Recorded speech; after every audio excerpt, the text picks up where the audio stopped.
નમસ્કાર મિત્રો દેશ અને દુનિયાના સુપરફાસ્ટ સમાચારમાં તમારું સ્વાગત છે। ગુજરાત એટીએસે ઝડપેલા આતંકીઓના કેસમાં નવો વળાંક આવ્યો છે। ગુજરાત એટીએસ દ્વારા ઝડપાયેલા 3 આતંકીઓના કેસમાં મોટો વળાંક આવ્યો છે। કેન્દ્રીય ગૃહ મંત્રાલયે આ તપાસ એનઆઈએને સોંપી છે। એનઆઈએની અમદાવાદ યુનિટ હવે આ આતંકી નેટવર્કની ઊંડાણપૂર્વક તપાસ કરશે। નવેમ્બર 2025માં એટીએસે ડોક્ટર અહેમદ મોહમ્મદુદ્દીન સૈયદ, આઝમ સુલેમાન શેખ અને મોહમ્મદ સુલેહની ધરપકડ કરી હતી। ખુલાસો થયો છે કે આ ત્રણેય આઈકેકેપીની વિચારધારાથી પ્રભાવિત જોવા મળ્યા છે। અન્ય મહત્વના સમાચારની વાત કરીએ તો રાષ્ટ્રપતિ અને તેમની પત્નીને બેડરૂમમાંથી ખેંચીને બહાર કાઢવામાં આવ્યા। રાષ્ટ્રપતિ અને તેમની પત્નીને બેડરૂમમાંથી ખેંચીને બહાર કાઢવામાં આવ્યા છે। સીએનએ યુએસ અધિકારીઓને ટાંકીને અહેવાલ આપે છે કે વેનેઝુએલાના રાષ્ટ્રપતિ નિકોલસ માદુરો અને તેમની પત્ની સિલ્વિયા ફ્લોરેસને યુએસ દળો દ્વારા તેમના બેડરૂમમાંથી ખેંચીને કસ્ટડીમાં લેવામાં આવ્યા હતા। યુએસ આર્મીના સ્પેશિયલ ડેલ્ટા ફોર્સે આ મિશન પાર પાડ્યું છે। કોઈ યુએસ સૈનિકોને ઈજા પણ થઈ નથી। અન્ય મહત્વના સમાચારની વાત કરીએ તો અમદાવાદમાં બેવડી ઋતુનો માર। અમદાવાદમાં બદલાતા હવામાન અને બેવડી ઋતુને કારણે સ્વાસ્થ્ય સમસ્યાઓમાં ચિંતાજનક વધારો થયો છે। શરદી, ઉધરસ અને તાવના કેસોમાં ઉછાળો આવતા હોસ્પિટલો દર્દીઓથી ઉભરાઈ ગઈ છે। સોલા સિવિલ હોસ્પિટલમાં છેલ્લા એક સપ્તાહમાં 13,446 ઓપીડી નોંધાયા છે। મિશ્ર ઋતુથી ઇન્ફેક્શન ફેલાતા તાવ અને શરદીના કેસ વધી રહ્યા છે। તબીબોના મતે રોગપ્રતિકારક શક્તિ સારી હોય તો ઝડપી સ્વસ્થતા મળે છે, અન્યથા ઇન્ફેક્શન લાંબુ ચાલે છે। અન્ય મહત્વના સમાચારની વાત કરીએ તો આપણી પાસે વિશ્વની સૌથી મોટી સેના। નિકોલસ માદુરોની ધરપકડ અંગે ડોનાલ્ડ ટ્રમ્પે કહ્યું છે કે ટીમ શાનદાર પ્રદર્શન કર્યું। વિશ્વનો બીજો કોઈ દેશ આવું કરી શક્યો નહીં।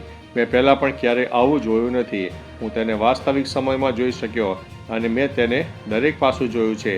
વ્યાવસાયિકતા, નેતૃત્વની ગુણવત્તા જેવી અદ્ભુત હતી। તેની તુલના અફઘાનિસ્તાન સાથે કરો, જે આપણે વિશ્વભરમાં મજાકનો વિષય હતા। અન્ય મહત્વના સમાચારની વાત કરીએ તો ડિલિવરી બોય બનીને આવ્યો અને સોનાની ચેન જૂટવી ગયો। વડોદરાના અકોટા વિસ્તારમાં ડિલિવરી બોયનો વેશ ધારણ કરીને આવેલા એક ગઠિયાએ 74 વર્ષીય વૃદ્ધ હસમુખભાઈને ટાર્ગેટ કર્યા। કેસરી ટી શર્ટ પહેરેલો યુવકે પાર્સલ આવ્યાનું બહાનું કરીને વૃદ્ધને ઘરની બહાર બોલાવ્યા। સહી કરવા કાગળ વધતાની સાથે જ ગઠિયાએ ગળામાંથી સોનાની ચેન જૂટવીને પલકવારમાં ફરાર થઈ ગયો હતો।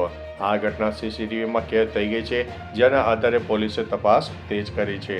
અન્ય મહત્વના સમાચારની વાત કરીએ તો પ્રિયંકા ગાંધીને મોટી જવાબદારી। કોંગ્રેસ પાર્ટીએ પ્રિયંકા ગાંધીને એક મહત્વપૂર્ણ જવાબદારી સોંપી છે। પાર્ટીએ 5 રાજ્યોમાં આગામી વિધાનસભા ચૂંટણી માટે સ્ક્રીનિંગ કમિટીની રચના કરી।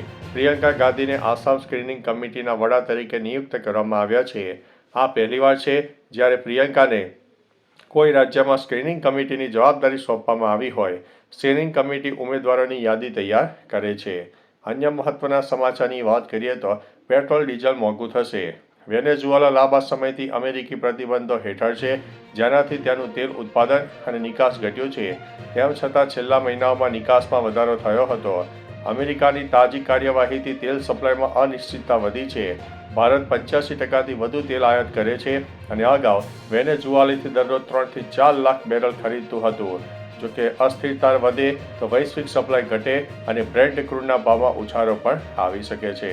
અન્ય મહત્વના સમાચારની વાત કરીએ તો કર્મચારીઓ અને પેન્શનર્સ માટે ગુડ ન્યૂઝ। કેન્દ્ર સરકારના કર્મચારી અને પેન્શન ધારકો માટે 8મા પગાર પંચને લઈને મહત્વના સમાચાર સામે આવ્યા છે। નવા પગાર પંચમાં ફિટમેન્ટ ફેક્ટરમાં વધારો થઈ શકે છે, જેનાથી લઘુત્તમ પગાર 18,000થી વધીને 34,560 થવાની શક્યતા છે। જો સરકાર ફિટમેન્ટ ફેક્ટરને 2.57થી વધારીને 3.68 કરશે તો કર્મચારીઓના મૂળ પગાર અને ભથ્થામાં મોટો ઉછાળો આવશે। આનાથી અંદાજિત 48.67 લાખ કર્મચારી અને 67.95 લાખ પેન્શન ધારકોને ફાયદો થશે। અન્ય મહત્વના સમાચારની વાત કરીએ તો જૂનાગઢ સિવિલ હોસ્પિટલ બનશે હાઈટેક। જૂનાગઢ અને આસપાસના જિલ્લાના દર્દીઓ માટે GMERS જનરલ હોસ્પિટલના આધુનિકીકરણ માટે મોટા નિર્ણયો લેવાયા છે। ધારાસભ્ય સંજય કોરડિયાએ હોસ્પિટલની અચાનક મુલાકાત લઈને રિવ્યુ બેઠકનું આયોજન કર્યું। બેઠકમાં હોસ્પિટલના તમામ 13 ઓપરેશન થિયેટરને વૈશ્વિક સ્તરના મોડ્યુલર OTમાં ફેરવવાની જાહેરાત કરાઈ છે। આથી ચેપનું જોખમ નહીવત થશે અને જટિલ ઓપરેશનો વધુથી ચોકસાઈથી થશે. તો ચાલો મિત્રો, ફરીથી દેશ અને દુનિયાના સુપરફાસ્ટ સમાચાર લઈને મળતા રહીશો. ત્યાં સુધી અમને રજા આપશો. નમસ્તે.